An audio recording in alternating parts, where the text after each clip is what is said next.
Prabhas speed పెంచేశారు. కొద్ది రోజులు షూటింగ్కు break ఇచ్చిన డార్లింగ్ తిరిగి సెట్స్లో బిజీ అవుతున్నారు. ఒకేసారి 2 పనులు పూర్తి చేస్తున్నారు.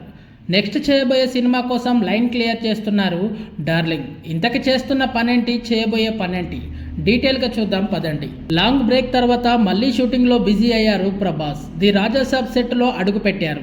షూటింగ్ ఫైనల్ స్టేజ్కి వచ్చేసి ప్యాచ్ వర్క్ పెండింగ్లో ఉండటంతో అది కంప్లీట్ చేస్తున్నారు డార్లింగ్.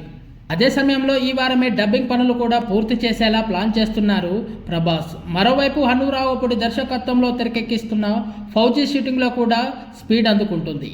వీలైనంత త్వరగా ఈ 2 సినిమాలు కంప్లీట్ చేయాలని డిసైడ్ అయ్యారు ప్రభాస్. ఆ తర్వాత స్పిరిట్ను పట్టాలెక్కించేందుకు ప్లాన్ చేస్తున్నారు.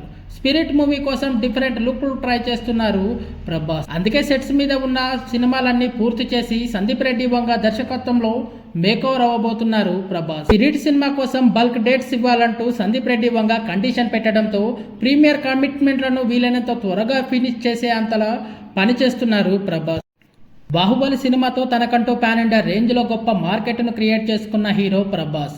ఈ మూవీ సూపర్ హిట్ అయిన తర్వాత ఆయన చేసిన సినిమాలన్నీ పాన్ ఇండియా రేంజ్లోనే విజయాలు సాధించడంలో యావత్ ఇండియన్ సినిమా ఇండస్ట్రీలో ఉన్న ప్రతి దర్శకుడు అతనితో సినిమా చేయాలని పోటీ పడుతున్నారు. మరి ఇలాంటి సందర్భంలోనే ఆయన మాత్రం సెలెక్టెడ్గా సినిమాలను చేసుకుంటూ ముందుకు దూసుకువెళ్లడం విశేషం. ఇంతకుముందు సలార్, కల్కి లాంటి 2 సినిమాలతో సూపర్ డూపర్ సక్సెస్లను సాధించిన ఆయన ఈ సంవత్సరం రాజాసాబ్ సినిమాతో మరోసారి ప్రేక్షకుల ముందుకు రాబోతున్నాడు.